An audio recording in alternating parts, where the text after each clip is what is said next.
beautiful sky behind me, but also some noises coming from the town, but I'm sure you will not mind them. I want to be honest with you today. I mean, I'm always trying to be honest with you, right? But this is important, this is close to my heart. The half-baked understanding of non-dual teachings, they can do more harm than good. And I've been on the negative side of the learnings from these teachings earlier in my life. And if you are interested in non-dual teachings, if you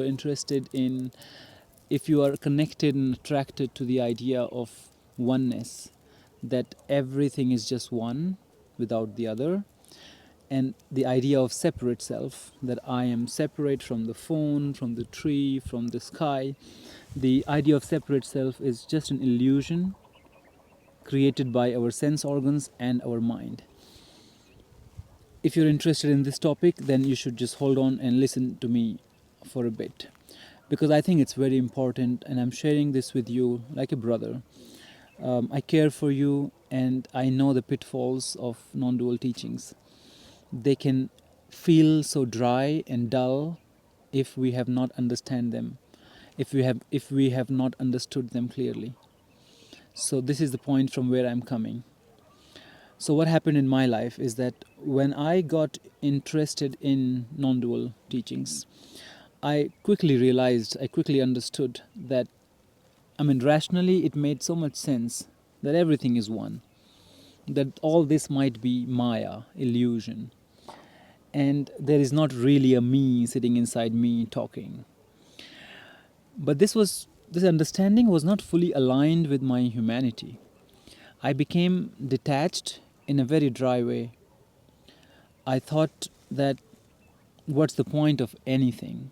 The tendencies in me became more nihilistic. I started to deny everything. If other people around me were suffering, I was like, I just cannot see your suffering. It's all just an illusion. Or even if people died, I was like, yeah, so what? People are born, people die. In the end game, nothing is really lost. So the waves are forming in the ocean, waves are disappearing, and you are just like a wave. If you stop believing yourself to be a wave, you will never feel like you disappeared, because eventually wave was water before, and after it crashed and disappeared, it's still water. So nothing has been lost. So why are you crying if someone dies? I realized that I had become numb to emotions in me, and I could not see other people's emotions either. Even in my relationships, I started to appear cold and distant. And I did not realize that I was being an beep hole with a lot of people around me who cared for me, who loved me, just because of my um, incomplete understanding of non-dual teachings. And then what happened? There was a personal emotional crisis in my life, very intense. And it was just so real. I just felt it so viscerally, so deeply. And I was so shocked that all these teachings couldn't help me. I could not see myself as one with everything. I was just a separate being suffering while no one else around me was suffering. And so I realized that something is missing, that perhaps the total integration of this teaching into my humanity, into my humanness, was missing. And I observed that I was not the only one. I was living in Rishikesh at that time, and there were a lot of so-called spiritual people around me, and I could see this ego trap everywhere. What's the ego trap? That through these non-dual teachings, the ego, it believes that it does not exist, and by believing that, in a very subtle manner, it reinforces itself. So now the ego becomes more subtle, more nuanced, and so you also have this superiority, that you feel like other people don't understand. What's the point? Why are you struggling in life? You become so detached, like, why are you running after anything? Why are you struggling for anything? What's the point, right? And I still know a lot of people around me who are so impressed by the non-dual teachings, but in their practical physical life around people in the town, in the world, in the marketplace where they live, they're being horrible, and they're not conscious of it. So if you relate with this, I really want to share this with you. The once you gain the understanding of non-dual teachings, there is something called realignment that needs to happen. So first you realize the truth, and then you live in accordance with truth. It does not mean disengagement. It means that engagement will still happen, but there is no doer inside you who is doing it. So there is a natural flow. As long as you're living on this earth, you will be acting, you will be speaking, you will be living and connecting with other human beings. And these doings, these speaking, these thinkings will flow spontaneously. It will become an effortless effort. The doings will feel like non-doing doings. The things will still happen, but from a place of wholeness, from a place of total acceptance, not from a place of denial. In a very covert manner, you will not hide behind the understandings of non-duality and not take personal responsibilities. You realize that there is no person here to take personal responsibility. Yet you realize that as a human, the game that we play, which is called Leela in Sanskrit, Lila, Maya is illusion, Leela is the play that God is playing, right? And so you realize the play and you play it. You are here to play your human game as well. You're here to connect with other people. And okay, so I started to feel this connection with other people because I wanted to integrate myself back into the society, back into my family, back into my community. I began to feel their pain. I began to understand their suffering because I could see myself in each one of them when they struggled, when they suffered, when they were in pain, when they had a loss. And even though I had a deeper understanding always with me, it did not stop me from connecting with them.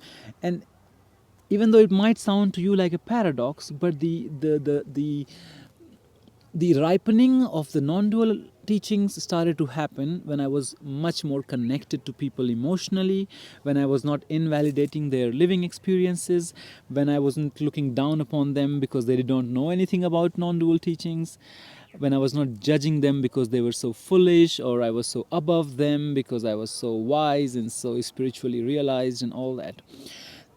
If you have superiority, the feeling of superiority compared to other people, then it's an ego trap. Who is feeling superior? Who is inferior? In what way are you better? Just because you take care of your body more, you can think better, you can read complex, nuanced books and understand and explain them to others. You can read so much about ego that now you are an expert conversationalist about ego, but then it inflates your own ego. So you need to be very careful that the ego will always find subtle ways to reinforce itself. It will always find a way to make you feel like now you are not in the ego. Now you are just in the eternal presence. Now you're acting from the source, not from the person. But it will still be an ego trap. The thumb rule, in my opinion, should be that whenever you feel like you've arrived, believe that you have not arrived. Whenever you begin to feel like that's it, that's never it. Lao Tzu in Tao Te Ching also talks about it. And in Upanishads also it is written that those who think they know, they don't know. Those who think they don't know, they might know. This is in Upanishads. And I think in Tao Te Ching, it is like those who talk about it, they don't know. And those who don't talk about it, they might know. Something like that. I'm paraphrasing. The deeper understanding of non-dual teachings gives you humility, not arrogance. It gives you a sense of inclusion because all is one, so you feel one with everything, not a feeling of exclusion that you are an exclusive, different person, better than everybody else. You need to dig deeper. You need to always question yourself and realize if it's another trap. The only way it works is by negation, that you say this is not it, this is not it. Again, the Upanishads, they say neti neti, that means this is not it. No matter how profound your feeling and understanding of life is, there's always more to it because you are still understanding these things from your human perception, from your human point of view. So be humble, be